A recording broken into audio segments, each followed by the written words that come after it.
$45 লক্ষ টাকা আছে এফডি এর।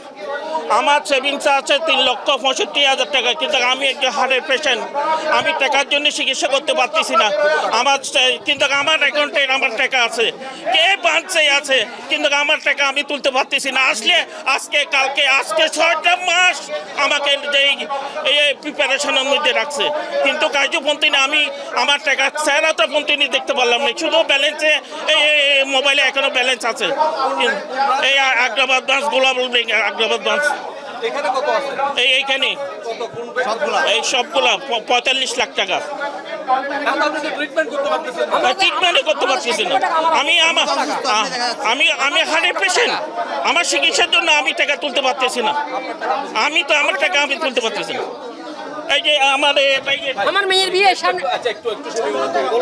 সামনে 13 তারিখে, আমার 60 লক্ষ টাকা আছে আমার অ্যাকাউন্টে, 60 লক্ষ টাকা। 13 তারিখে আমার মেয়ের বিয়ে, আমি মেয়ে বিয়ে দিতে পারতেছি না 1 টাকার জন্য। 50 বার আছে, 50 বার আমি এখানে। আজকে এ কথা, কালকে এ কথা, পরশু এ কথা, এবং শুধু বাড়াইতেছে আমাদেরকে। না ম্যানেজার না, বিয়ে আবার ডেট ফেলাইতে হচ্ছে। এই 3 বার ডেট ফেলাইছি আমি এখন। 3 বার ডেট ফেলাইছি আমি এখন। এই শুধু টাকার কারণ, মেন তো টাকা না থাকলে কিছু হবে না। তো টাকা না থাকলে কিছু হবে না। 32 বছর বিদেশি করছি আমি, 32 বছর বিদেশি টাকা আনছি, 32 বছর লেনদেন করছি ব্যাংকের সাথে। এখন প্রবাসী টাকা আমাদের ব্যাংক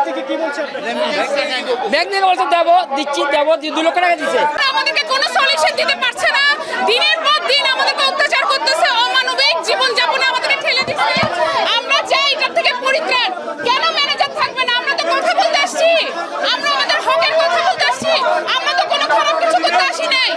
আপনারা আমাদের হকের টাকা বুঝাই দেন। আমরা এতগুলো আমানতকারী আসছি আমাদের টাকার জন্য। আর কতদিন আমাদেরকে এইভাবে অমানবিক নির্যাতন করবে? আমাদের দেয়ালে পিঠ থেকে গেছে, আমরা তো এই ভাষায় কথা বলতাম না। আমরা এখন আপনাদের সামনে আসি, আমাদেরকে বিভিন্ন ধরনের ট্যাগ দেখেন। আমরা তো সাধারণ আমানতকারী, আমরা সাধারণ আমানতকারী ভাই।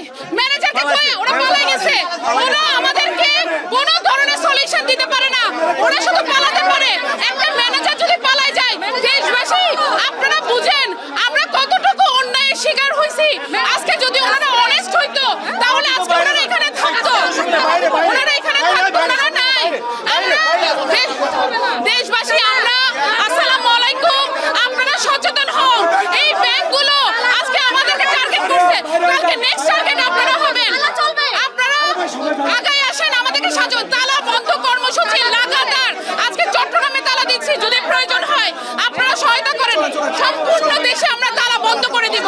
আমরা যদি ভালো না থাকি, আপনাদেরকেও ভালো থাকতে দিব না। আমরা কোনো ব্যাংকে কাজ করতে দিব না। ধন্যবাদ। তালা কর্মসূচি চলবে, তালা সারা বাংলাদেশ আমরা অচল করে দিব। আর কোনো রিকোয়েস্ট, আর কোনো অনুরোধ না, চলবে তালা কর্মসূচি। কোনো কথা চলবে না। আমাদের হকের টাকা, আমাদের ন্যায্য টাকা, আমাদের সংসার চালানো বন্ধ, আমাদের দেওয়ালে পিঠ থেকে গেছে। আর কোনো কথা বলতে চাই না। হ্যাঁ, আমি জয়পুরহাট থেকে এসেছি। এখন আমরা তালা দিব। আমাদের টাকা আমরা পাইতেছি না, দিনের পর দিন, মাসের পর মাস, অনেক কষ্ট। আমি ঢাকা চট্টগ্রাম বিভিন্ন জায়গায় ঘুরছি, বিভিন্ন ভাবে অনুরোধ করছি, কিন্তু আমি আজকে আসছি। আমার বাড়ি জয়পুরহাট, আমি ঢাকায় ছিলাম, ঢাকা থেকে আজকে চট্টগ্রামে আসছি। আমার হোম টাউন জয়পুরহাট, আমার bank Exim bank Joypurhat. Exim bank. আচ্ছা, এখন তো সম্মিলিত ইসলামী ব্যাংক, এবং আপনারা জানেন এখন অনলাইন ব্যাংকিং, এখন সারা দেশে অনলাইন ব্যাংকিং। এই জন্য আমরা আসলে গতকালকে খাতুনগঞ্জে সমৃদ্ধ ইসলামী ব্যাংকে 5টা ব্যাংকে তালাবদ্ধ করেছি। আজকে আমাদের দ্বিতীয় দিনের কর্মসূচি হচ্ছে এই আগ্রাবাদে। আমরা অলরেডি এক্সিম ব্যাংকে তালাবদ্ধ করেছি, আমরা এখন ইউনিয়ন ব্যাংকে আছি। আমরা অল্প সময়ের মধ্যে ইউনিয়ন ব্যাংকে তালাবদ্ধ দিব। আমাদের যৌক্তিক দাবি হচ্ছে দুইটা, একটা হচ্ছে 24 এবং 25 সালের যেটা হেয়ার কাট, এই অবৈধ হেয়ার কাট আমরা মানি না, জীবনে মানবো না। এবং অন্য তফসিলভুক্ত ব্যাংকের মতো সমৃদ্ধ ইসলামী ব্যাংকে অতি অল্প সময় নতুন প্রজ্ঞাপন জারির মাধ্যমে অন্য ব্যাংকের মতো স্বাভাবিক লেনদেন করা লাগবে। এটা হচ্ছে আমাদের যৌক্তিক দাবি। আমরা জানি না বাংলাদেশ সরকার, বাংলাদেশ ব্যাংক আমাদের যৌক্তিক দাবি কেন মেনে নিচ্ছে না।